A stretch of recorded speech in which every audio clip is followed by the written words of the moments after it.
Hello, hello. Welcome again to our podcast. We're excited to see you here, or not really see you, but hopefully you are watching us. We're watching you. Just kidding. It's the Rabell Realty Group podcast show with Kristen Rabell and Rebecca Johnson, my ride or die girl. We've been doing this for 16 years, working together, so kind of feels like it. We're always there with each other. Let's do our Monday market moment like we love.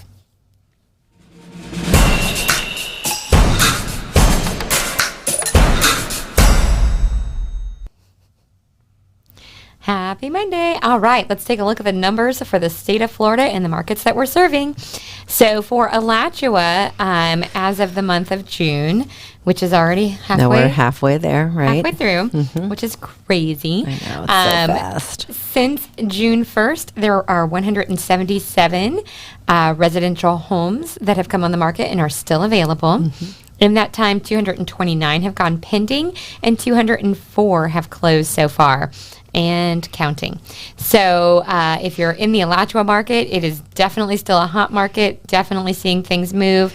Jumping across the land over to St. Augustine, and this is just St. Augustine proper. You've got 52 since the start of June that have hit the market. That number is like really very often there. It always seems to be right around 52. 52, 53, 55. So yeah. I mean, it is just a little market, but it's consistent for sure.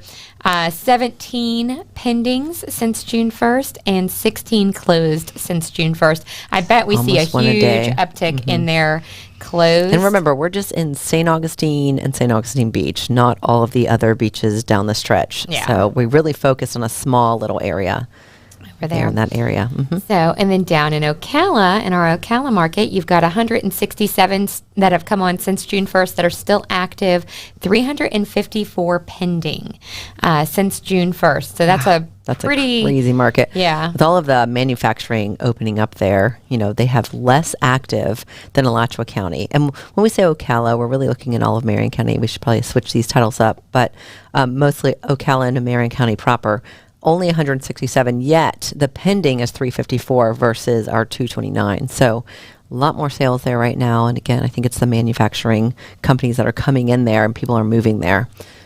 Yep. And then 256 closed. So that's a pretty good number. Obviously, that's going to jump and keep moving as the month continues and the summer. And then down south of everybody in Tampa Bay, where they have some of the most beautiful beaches in Florida. If you're into the West Coast. West Coast is gorgeous. Or how about this? I'll say they have the most beautiful sunsets. Yes, that way it's not on the beach. Not hurting the feelings of St. Augustine, which has the best sunrises. Yeah. Yep. So, anyways, so you've got 633 active since June 1st in the residential market. 1,224 pending. So that's double. Twice as many. Yep. Right? And then you've got 940 that have closed already, which is incredible. It really is. It is. And I mean, for the most part, it's showing all throughout the board, less active than pended, which are still more than closed. So at least for pending, there's still little in the market. But we've been talking in the real estate world, and we're noticing a lot more houses or properties coming on. So I think we're seeing, an uptick in active properties. Of course, they're pending quickly. We'll get to that slide next. But, they're still pending quickly. I think it depends on price range, truthfully. But at least we're getting more listings coming on, and that's better for Florida as a whole and the nation as a whole. So there's more to choose from. So that's the new numbers that we're showing you. Now, we can't show you St. Augustine because the way that the MLS does these numbers is a lot more difficult, which is why you see Tampa and Ocala have three different numbers versus Alachua counties. So we are still in a different MLS up in Alachua County, but we're showing the average price here in June only is 307. And that's missing a zero, but that's fine. This is a new slide. So 307, that's the average price that closes. And then, so that's really high for Alachua County, having been here for so many years. It's right around where we've been talking about a lot, but, we were under 3 for the longest time, and so now we're over 3. Do you feel like we're going to continue to rise up?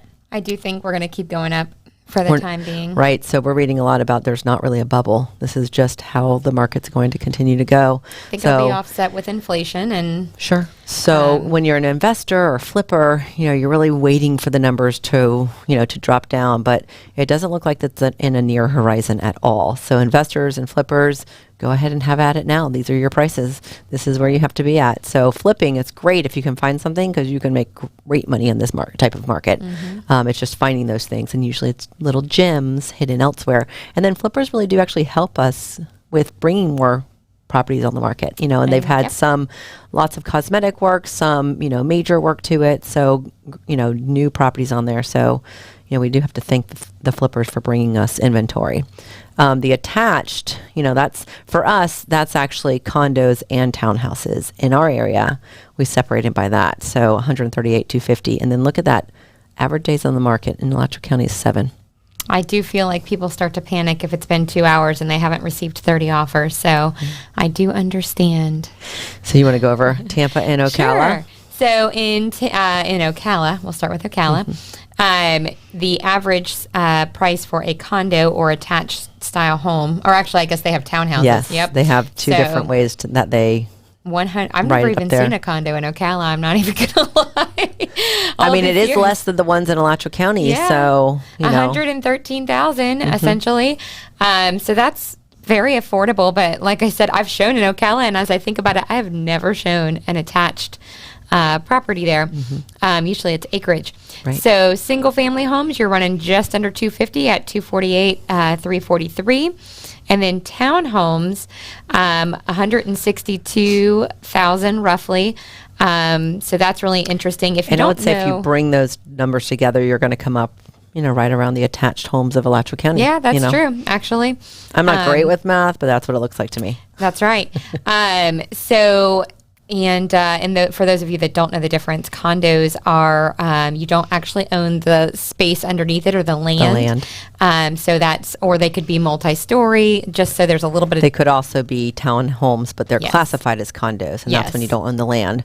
So townhomes, even though it's separated in Ocala and Tampa because of their MLS, they have the same MLS, it might be that some are classified condos, some are classified single family. So, we're trying to learn, and having come from Alachua County where they sort of put all of them together, so you'll have to read the property appraiser, Alachua agent, as we change over to Stellar. But yes, I just differentiate because a lot of people, when they are looking at property, have to get an education on the difference between them and what that means. Right. For your also loan. because of your loan, right? There are loans that do not like the condo because with, your condo, your building, it's kind of like a car. The second you buy it, it starts losing value. But if you own land, you'll never lose value. So condo that does not own the land, it's like driving off with a car. It's going to, just not raise value. Although I see the numbers down here in Tampa, and those condos are special because they often have views. Right. So I'm, not all of them, but a lot of them have views. And that's why their numbers are way higher. Yeah. I was looking at that. I'm like, geez. I mean, the condo numbers, if you think about it, are not hugely far off from single family. Yeah, yes, they are 100,000 more, but and then the condo and the townhouse are right around the same amount. And Tampa's a totally different type of life, in my opinion. I would probably lean towards the condo personally, unless I found a great house in that 417 range, which is average. So you're thinking very average, probably style home. But because Tampa has parks, like every couple blocks. So there's a lot of walking. It's definitely more of a city than Alachua County, with Gainesville and Ocala. Yeah. Much bigger city. So you have a lot more. And then it's on the water or near the water. You've got Tampa Bay. I mean, look at where the dot is. You've got the water. So you've got so much more out there to do. It's almost to our office on that dot. The prices are higher. And condo life is more prevalent. Everybody walks everywhere. Every time we go to meet the agents, they make me a nervous wreck because I have to find a parking garage and then walk someplace. And they're like, "Do you know where it is?" I'm like, "No, I don't know where it is." Right. But we have Ocala and Tampa, both average days on the market are 30 or under. So, maybe as the prices. Jeez, why are they taking so long to sell down there? That's ridiculous. Right? You all need to do better. All right, we'll delve into that, but we don't have any set reasons why But hopefully we'll have one of the Tampa agents come up here and be on here with us and talk about the market. Well, the reason they would be coming up here is because of yes. Elliot, do you want to show that one? Yeah, we're celebrating our 5-year anniversary. Years.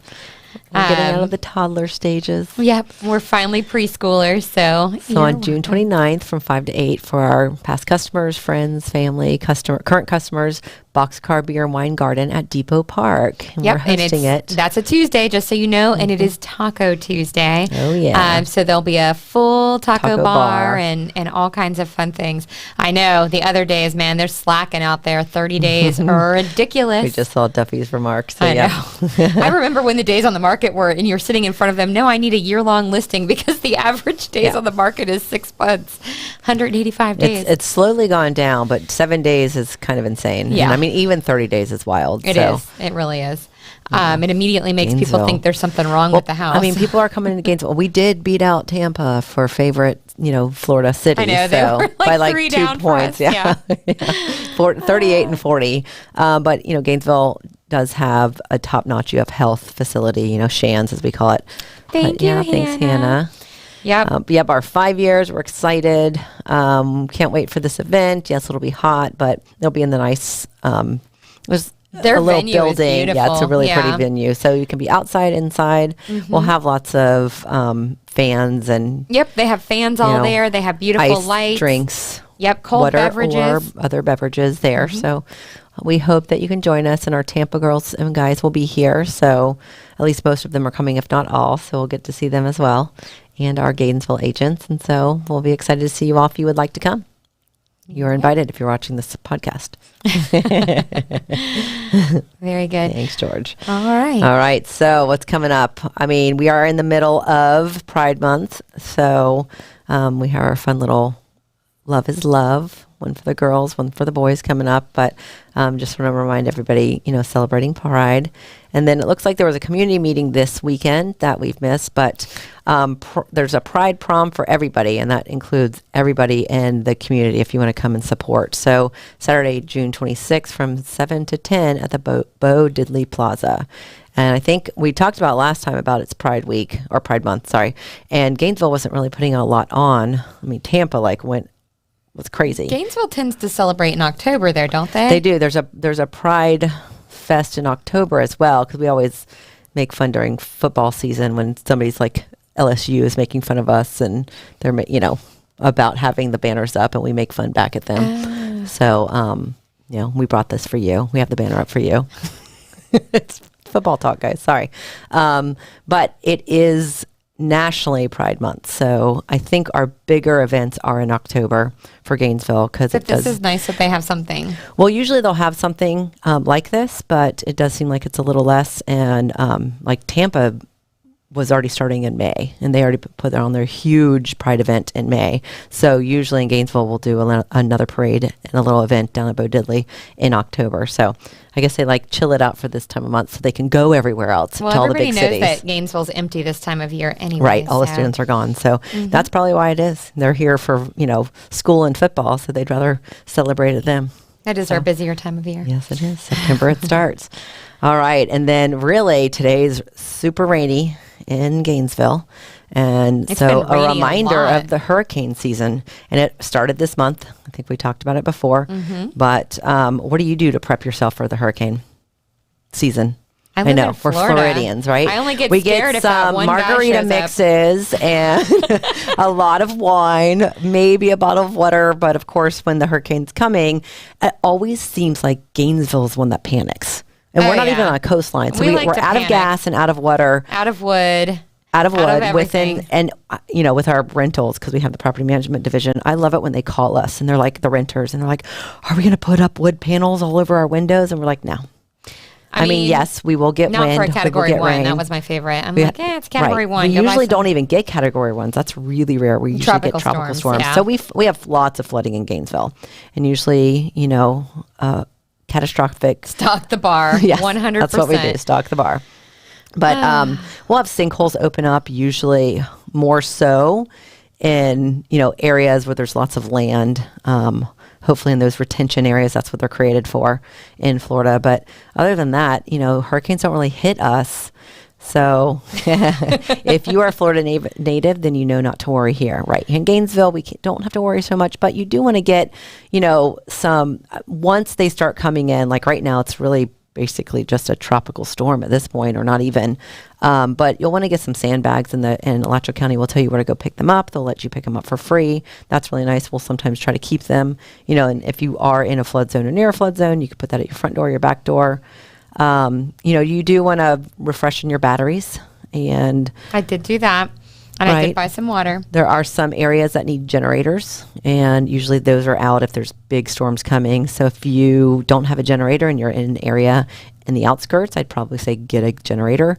Now, obviously, we're talking Gainesville, but St. Augustine and Tampa, that's where they're really hitting. I know that a lot of storms come in through the Gulf, so Tampa Bay gets hit pretty bad. So you want to check on your insurance and make sure your insurance is up to date. You want to check on your house and make sure that's up to date, right? Candles, flashlights, beer, wine. You're good. But my kids get excited. Oh, propane tank. Yeah, propane tank, right. Make sure you have all those important things that you'll need if your lights go out, and again, if you're on the coast, I would definitely say, there you go. Keep That's the restoration number on the night table. Oh yeah, you probably have a ton of calls after hurricanes, right? Floods coming through in Alachua County area. Oh, George gets, he does That's probably well. his busy season. Right.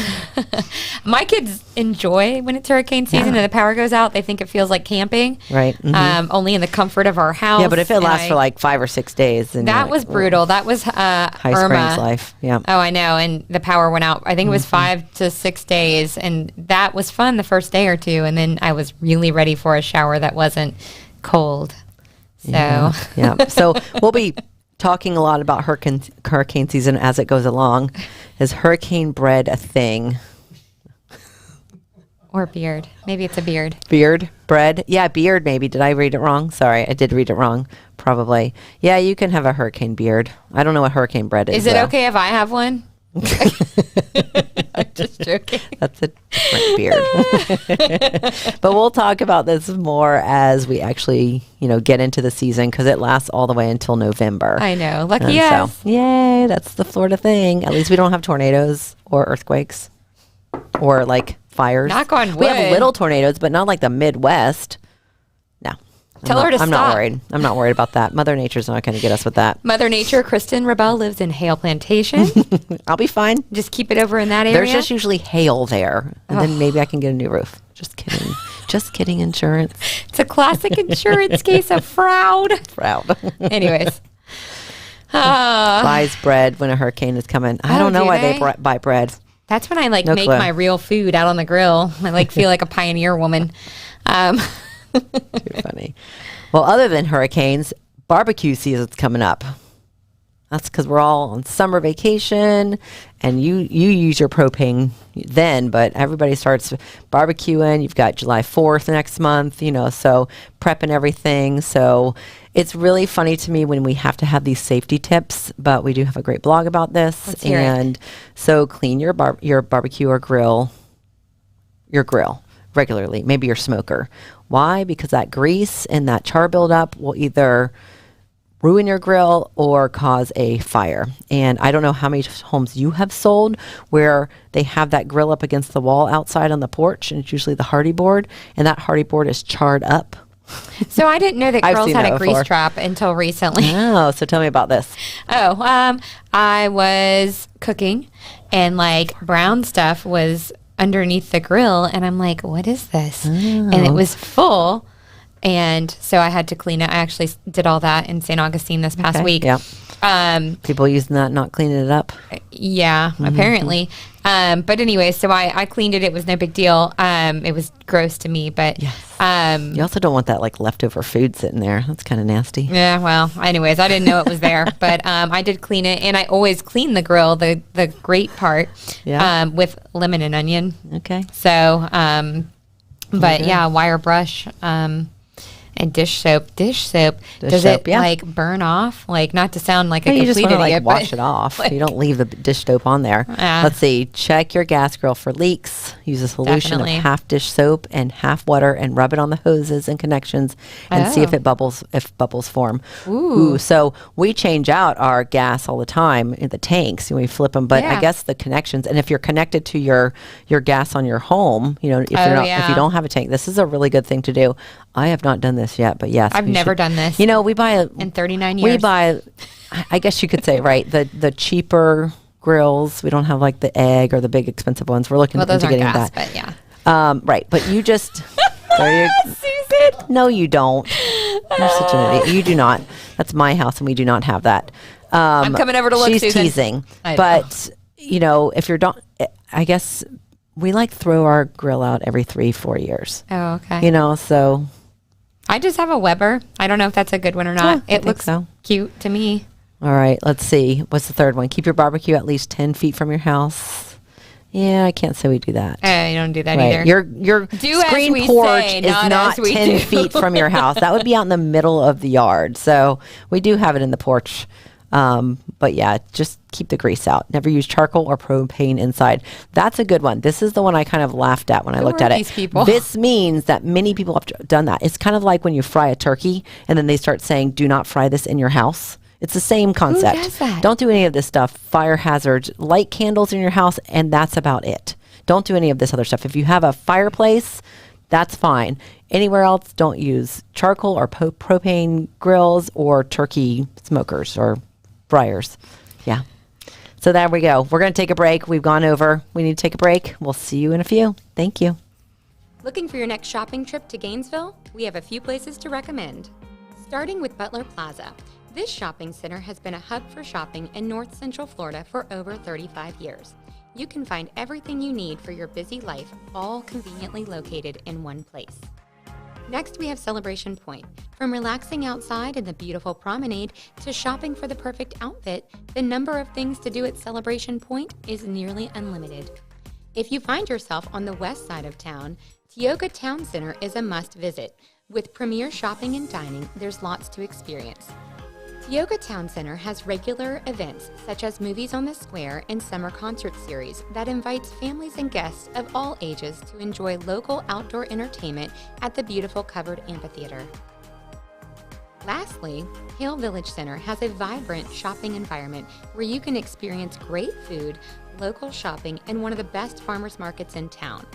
Hale Village hosts two very popular festivals every year, Oktoberfest and Light the Village. Please visit buysellrebell.com to learn more about local shopping centers in Gainesville.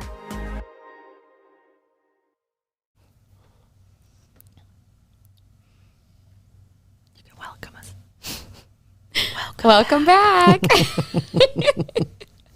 All right, so welcome back to the Rabell Realty Group podcast. It's Monday at 2:25, and we're going to talk about the farmhouse trend. Wait, is that still really a thing? It's not, according to a lot of local articles we've read and to the interior design guru that was on last week. Right. Farmhouse trend out.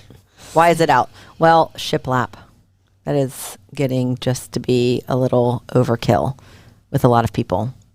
I still see a lot of this stuff in Target. I'm not going to lie. I was there. Well, Hobby Lobby is what killed it. Oh, really? Yep. I read this whole article about how farmhouse was a really great, consistent theme.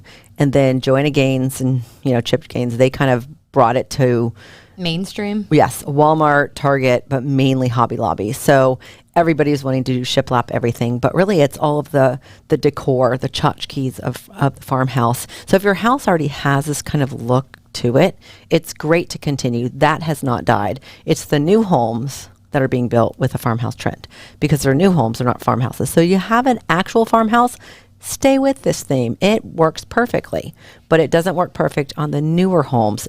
That's what at least the interior designers That's what the are article are saying. And I think you can do farmhouse and have it very chic and tasteful. Right. But no, I get what it you're was saying. all the like little blocks with sayings like live, laugh, Bathroom, love. Right. pantry. Right. And that got a little like sink. overkill. Yeah. And that's Hobby Lobby for you. No offense, Hobby Lobby, but that was a little much. I don't care if you're offended. You know, a lot of people, a lot of people are, you know, designers and just builders, and everyone are saying, let's give this up a little bit. We don't need to keep doing that. I just find shiplap hilarious because it's basically paneling. Just turn the other direction. So I find shiplap really funny, personally. That's true. So paneling was like late 70s. 60s, 70s. Yeah. So we're going to see like the 2000s or the 2010s, whatever we call it right now. Generation thing right. we're in. That's, yeah, we're This done with that. next one I was a little sad to see is a trend that they don't like anymore, and that's the black windows. Black Windows White House, which we talked about this with Eileen last week also, and she was saying because when you're looking in from the outside, the black windows look beautiful, but when you're inside, the black windows don't always work, especially if you don't have white walls. So if you go in, you have gray or tan walls, it looks kind of silly. It's very dark looking, so it doesn't really work, and you can't paint the windows. They come in the black metal. So that's the only reason. Yeah, I actually, my first house had like a weird oil rub bronze colored window, and it did look different in the frame. I didn't pick it. It was a house from the 80s. Already built. Yep. But I love the black with the white. Beautiful. And in Florida, that's great because the color's not going to fade, I assume, very much. You're just going to get a lot of bugs on bugs. it. Love bugs. They love white. But yeah, and then I think there's another picture of it. So unfortunately, these are trends that we see going out, but there's some weird trends coming in. And so we talked about this. So I actually, again, read an article, a couple of them, about how after there was a craze with the mid-century modern, like a little after mid-century modern, so 70s or 80s, that was a trend. And then this wild trend came into, which is happening right now. So the 80s and 90s are becoming really popular again. And so there's like wild colors and primary colors. I think you were right. And I've read that more than that one that I showed you. There's a bunch of them that said primary colors are super in right now, which 90s. I hate primary colors. I love colors, but primary colors just kill me. They kill my heart. So that's really popular right now. And then we talked about mix matching different textures, which are really cool. So wood cabinets, right? And then funky wall coverings, wallpaper was in, or backsplashes that were like shinier. But they're also talking about like patterns all over that don't match. If y'all bring back heavy drapes and burgundy and hunter green carpets, if you bring back flower wallpaper, I will leave. It's coming back. I've seen it. No. Yeah, I just pink, Pepto-Bismol pink. If that comes back, I will faint. What is wrong? I'll close my eyes for a really long time. Yeah, I saw a picture. I know there's generations out there trying to bring back like the 80s and 90s and talking about the fashion, and I'm like, please don't make me wear shoulder pads. You could see it in the you could see it in the clothes. Skirts. So it's apparently coming back in the home styles also. We have yet to really see it here. But it's all over coming back. And they're taking away the rattan style. Yes, and I don't care about the wicker. The rattan style. The wicker They're taking away the wicker style too. I know. Yeah, they're taking all of it. But any like the baskety rattan, I'm like, don't do that. It's great to mix and match with things. But I think if you're mixing and matching, but they're saying like, take that out of having too much. Again, too much is always too much. The 90s were not a beautiful time in home decor. Stop trying to make the 90s happen. It's not going to happen. So get ready to see a lot of patterns coming in and mix matching those. I look forward to not being able to buy anything for the next 5 years. I went to Dillard's, the clothing store the newer one, and I walked in, and they were all flowery patterns all over. So I think if that's coming back in home decor, because it's already in clothes, I couldn't find anything. I'm a little terrified. Thank God I bought every black dress they've made the last 3 years. So I'll at least have work clothes. There you go. All right. So what's this? Yes. Thank you. Thank you. So fetch. Thank you, Susan, for catching that. So there's this really cute place in High Springs. Pink Flamingo. The Pink Flamingo. Now, that's always been there. It's always been a great little diner. But what they did in the back was put the little golf course, putt-putt course. Golf. So, and they also have ice cream there, like most putt-putt, golf courses have. And it's a lot of fun. Susan and Mason and I went like a month or two ago. Didn't take any pictures, didn't talk about it, but here we are talking about it now. So has anybody gone watching this? Have you seen it? Have you gone yet? I will not go and play putt-putt. I do not have the temperament to play putt-putt. My children are very good at it, and I am not. And see. I do It's not like to opposite. lose. I'm I'm really good at it. sorry. So Jamie can take Eva and Thomas to play putt-putt. We have a bad competition in our family. It's really ugly. Yeah. But it's fun. And I have a tendency to hit the ball too hard. And once it like bounced and I've gotten mine in the water. Don't worry. I still won that game. no, mine doesn't go in the water. It hits something and ricochets off towards other people and they get Knock upset. somebody out. I can't gauge like how hard you're supposed to hit Well, it. it's a really fun one here in High Springs, Alachua County. So if you haven't checked it out, check it out. The diner still looks really cute, 1950s style, and then you've got putt-putt in the back. Rub it in, You did Susan. not win. Rub it in. Don't I don't pretend know. like you won. You did not win. She is messing it up today. No, I'm just kidding. It's so funny. All right. Well, we've gone over. Thanks for watching, everyone. That's right. But in the meantime, if you have a property that you're not looking to sell, but you're tired of dealing with the tenants, please reach out to K&R Property Management, where they will handle all those headaches and issues for you with a smile on their face. Very good. Let's see. The phone number is 352-213-6410. Call that, not Rabell Realty Group. That's a good number to call instead. We'll help you out.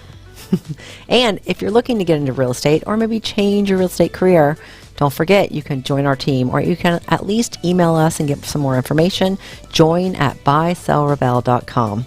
We'd love to hear from you. And if you can't get enough of the Rabell Realty Group fun, you can connect with us on Facebook, Instagram, TikTok, LinkedIn, and YouTube. Subscribe, like and subscribe. Join us on YouTube. We've got lots of fun stuff there. Love to Yes. see you there. You can watch us flub on videos frequently. And did you know we have a blog? We always ask you that, but we just want to make sure you're there. You can read all of this great content and more on the blog. So it's buysellrebell.com/blog. I actually wrote a story recently. It should be on there. We're going to add some more stories on there after talking about that.